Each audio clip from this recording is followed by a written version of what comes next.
Bonjour à tous, je m'appelle Jen et je travaille avec l'équipe Parlons Sciences. Et voici mon ami Kirk qui travaille aussi pour Parlons Sciences.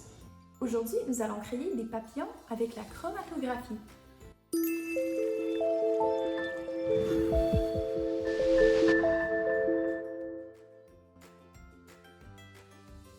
Si vous souhaitez suivre, demandez l'autorisation d'un adulte et rassemblez les matériels suivants. Vous allez en avoir besoin d'un bol d'eau, des serviettes de table ou des serviettes en papier, des marqueurs à base d'eau, par exemple des marqueurs lavables, du tissu, un paire de ciseaux et du ruban adhésif. Et si vous avez un bâton de bricolage ou de la paille ou un crayon, c'est facultatif. Avez-vous déjà eu des marques d'encre ou de marqueurs lavables sur vos mains? Comment vous en êtes-vous débarrassé? Qu'as-tu observé avec les marques d'un marqueur permanent? Y a-t-il eu quelque chose de différent? À votre avis, quelle est la différence entre les marqueurs lavables et les marqueurs permanents? Les marqueurs lavables peuvent être lavés avec de l'eau seulement. Les marqueurs permanents ne peuvent pas l'être. C'est parce que les marqueurs lavables sont solubles dans l'eau. Ça veut dire qu'ils se dissolvent dans l'eau. Quand quelque chose se dissout, il se décompose et les morceaux se mélangent avec un liquide. Les marqueurs permanents sont insolubles dans l'eau. Ils ne se dissolvent pas dans l'eau et c'est pourquoi ils ne peuvent pas être simplement lavés. Aujourd'hui, nous utilisons des marqueurs lavables et solubles dans l'eau. Notre première étape pour fabriquer notre papillon est d'utiliser nos marqueurs pour décorer deux côtés opposés du tissu. Ce seront nos ailes de papillon. J'ai décoré mes ailes comme ceci. J'ai seulement colorié les côtés du tissu, pas le centre et pas exactement sur le bord non plus. J'ai coloré une barre verticale. Vous pouvez utiliser différentes couleurs ou faire en sorte que la barre soit plus fine ou plus épaisse à certains endroits. Vous pouvez mettre la vidéo en pause ici pour décorer vos ailes comme vous le souhaitez. Pour obtenir la couleur au centre de notre tissu, nous allons utiliser la chromatographie. La chromatographie est une technique que les scientifiques utilisent pour séparer les mélanges. Aujourd'hui, nous allons être des scientifiques et séparer notre propre mélange, le marqueur ou l'encre de stylo. Cela permettra de créer des motifs dans nos tissus. En chromatographie, il y a deux parties. Une partie fixe, donc elle ne bouge pas, et une partie mobile, donc elle bouge. Nous avons des tissus et de l'eau. Laquelle est fixe et laquelle est mobile? L'eau est mobile et les tissus sont stationnaires. Notre encre est l'échantillon que nous étudions. Voyons si notre encre bouge.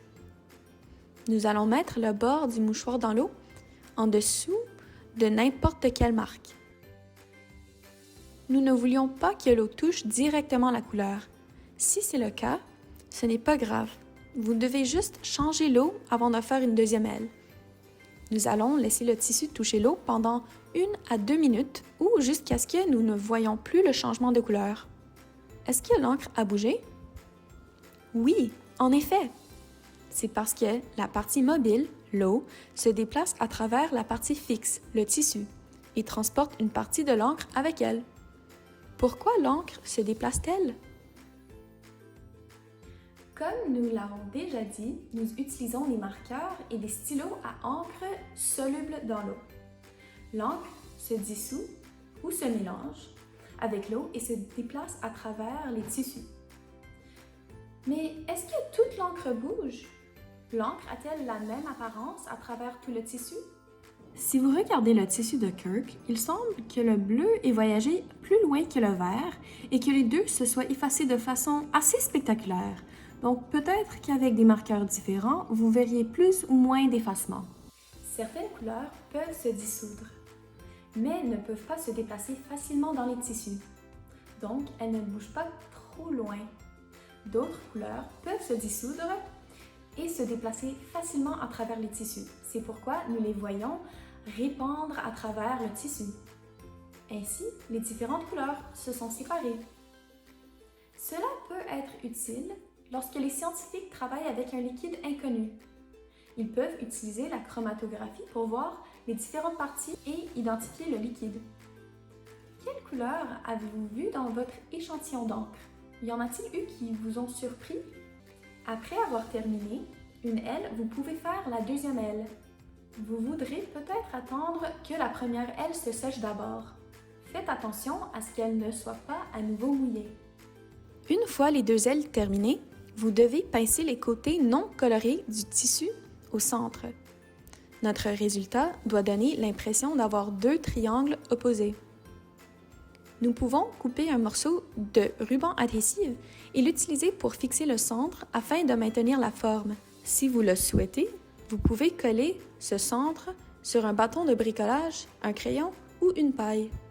Maintenant, vous avez votre papillon. Essayez de fabriquer d'autres papillons en utilisant différents marqueurs ou stylos pour les ailes. Les différents types d'encre se dissolvent différemment, même s'ils se rassemblent. Avec la permission d'un adulte, nous aimerions voir vos papillons sur les médias sociaux. Merci de nous rejoindre et à la prochaine!